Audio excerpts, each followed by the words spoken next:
Green Book stars explain movie, real lives behind story. The upcoming movie, Green Book, tells the tale of two men who were forced to become friends during their journey on a concert tour in the racist, Jim Crow-era South. Based on a true story, in the 1960s, musician Don Shirley and tough guy/chauffeur Tony Lip are complete opposites. Shirley is a highly educated African-American who lives above Carnegie Hall playing classical music for audiences. Lip is an Italian-American from the Bronx who works in security but agrees to be Shirley's driver through the South. The release of the film comes a year after a deadly white supremacist gathering in Charlottesville, Virginia, and Americans also continue to protest over gun control, police brutality, politics and immigration. Academy Award nominee Viggo Mortensen plays Tony Lip in the film and said the message of the film will resonate with many. One thing I felt was really valuable, in the script, was that it didn't tell you what to think, it didn't tell you what to feel. Yes, there's a history lesson. There's a civics lesson there. You could even say that there's a cautionary tale that can be applied to our time, or any time really, in terms of discrimination, racism, ignorance. For Academy Award winner Mahershala Ali, who plays Don Shirley, the story's message is as relevant now as it was decades ago. I will say if it was 10 years ago or 20 years ago it would be a movie for our time, said Ali. I think the difference is a heightened awareness about the division in our country, in the last couple of years. I think there's more eyes on the problems, and the things that need to be bridged between communities.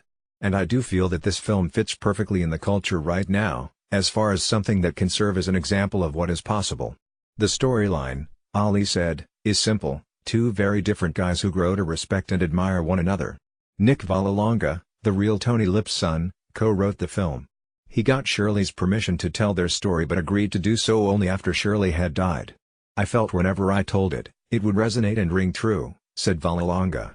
I think, it's a bit of a metaphor, not to get cliché, it's about the country, what's going on, and these two opposites coming together. And it just shows communication, love and shared experience. It sounds too simple, but everybody's the same. Same human emotions, loves, wants, needs, and they came together that way. Ali said he was drawn to the film because he had not seen a character like Shirley's on screen before. Knowing it's always a greater challenge to portray a real-life character, Ali said he spent time watching documentaries about Shirley so could accurately reflect his style. Ali even immersed himself in intense piano lessons to learn how that would affect his posture and his awareness to embody Shirley's style. Along the way, Ali realized that Shirley's performances in the South were his way of taking a nonviolent stance against discrimination.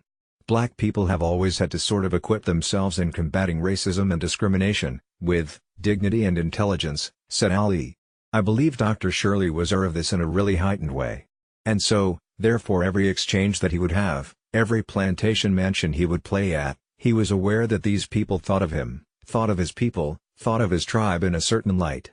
But while he was welcome to perform for white audiences, Shirley was never accepted as an equal. In the movie he's not allowed to eat in restaurants with white people.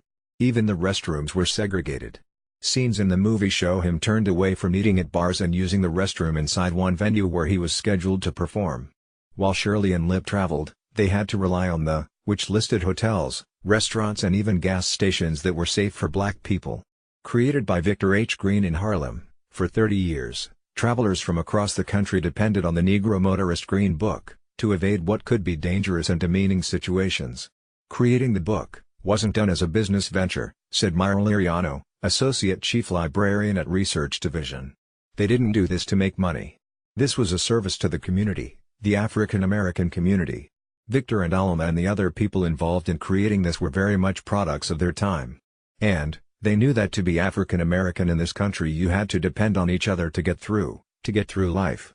Many black families at the time avoided visiting the South because of the life-threatening situations they could face. Gloria Gardner's parents migrated north, but they still had family in the South. So, with the help of their Green Book they would venture south for visits. The book helped Gardner's family safely navigate their road trip from Michigan to Louisiana. The Green Book was our survivor guide, Gardner explains. It was like the Bible for travel. It meant the difference between life and death. While the book was critical for their survival, she said her mother would have made them travel without it, if needed. She would insist on it, Gardner said. We just would have gone on a wing and prayer. You always hope that everything's going to work out okay. That you'll be safe. But the guide really helped because you knew where to stop.